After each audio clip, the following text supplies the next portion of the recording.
With us is the former MTV presenter Christiana Bakker, who converted to Islam 16 years ago, and also by the columnist and author Yasmin Alabai-Brown, who's frequently written about race and religion in Britain. Ladies, welcome. Good to have you here. Christiana, first of all, you had this glamorous job and a lifestyle that would have been envied by many, many people. What was wrong with it? What was lacking? In one word, God. Inner fulfillment. You know, I had this lifestyle which was great fun, interviewing rock stars for a living, but deep down I was not fulfilled, I was not truly satisfied, and I found that since I've embarked on my spiritual path. And Yasmin, why do you think, I mean, this research is quite interesting, isn't it, the increasing number of Britons converting to Islam. Why, do you think? Well, I think some are doing it for this reason, which I totally respect. And I'd never used to pray until, actually, the Salman Rushdie affair. I found my faith then, and my mother thought God had spoken to me, you know, so there are moments when we all need that. But I think it's a complicated story. I worry about some of the conversions. I worry about the reasons why women in particular are opting for that, and the very rigid form of Islam that they're being sold. What do you mean you worry about the reasons that they're... Well, sometimes I think it's an escape. In fact, a lot of women have told me this. It's an escape from the kind of disorderly free world in which we're now living. It's terribly difficult. I'm not sure I would call it an escape. It's an alternative. You know, it's a value system where women actually are respected for their achievements and not solely for their looks. You see, me from the entertainment business, it was all about if you've got it, flaunt it. Nowadays, I don't have to do that anymore. I'm respected for what I do, you know, for my mind and for my achievements, not for my looks. I find that refreshing. But a lot of the women who email me, for example, say, it's all about rules. They ask me things like, am I allowed to laugh out loud in a public space? Can I clap after a show? And it's like they want the certainties of a rule book. And that's not the Islam I know. Islam is actually a relationship between you and God. Yes. You know, for me it was the rules that made me worry whether I can take it on. You know, because I was always a free spirit. But in fact, now that the rules come from above, it was a slow process, submitting slowly. I didn't do all the rules overnight, but you know, you submit slowly.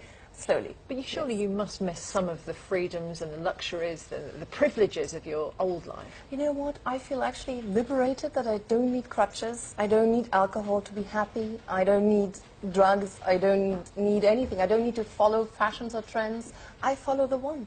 I find it liberating. But you know, you people, there will be Muslims looking at you now and saying, she's not a Muslim. Look, she's got makeup on, she's not covered her hair. Like they always tell me, I'm not a Muslim. There are all these policing people out there who define us. But maybe it needs more people like Christiana and you, Yasmin, to say that there's much more to Islam than the rule book, and there's a great deal of flexibility and latitude. And that's what I would like. But with a lot of the converts, I feel also they're being targeted, they're being processed, and sometimes I really worry that they're kind of entering. It is in some cases like a cult, and I worry about that. I really do. We need to give them the right books to read, something a little bit more enlightened and an intellectual approach, and perhaps an approach from the heart rather than just rules and regulations.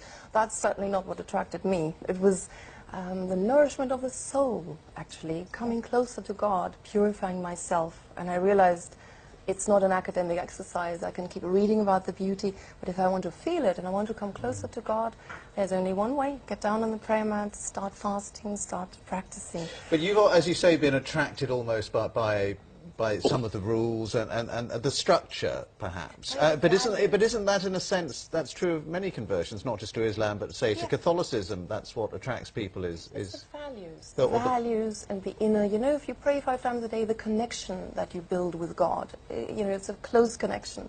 So it's a set of ethical and spiritual values that help you transform yourself and the world around you to serve the good.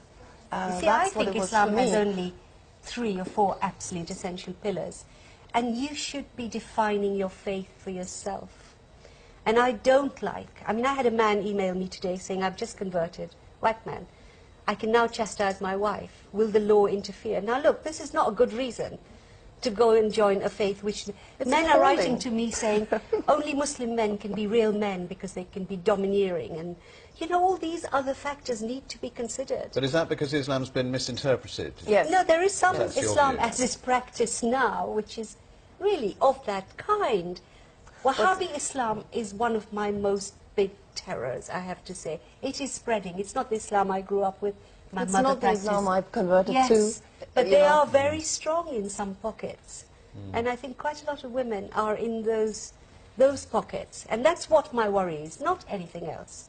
The spirituality, I completely agree with you. But there is a kind of mission, if you like. And I find that We need to show worrying. that there's an alternative. I think we did this evening. I think we did. Well, Who better? enchanting discussion from both of you. Thank you so much for coming in and talking to us, Yasmin pleasure. Alabai Brown and Christiana Bakker. Thank you very much. Thank you.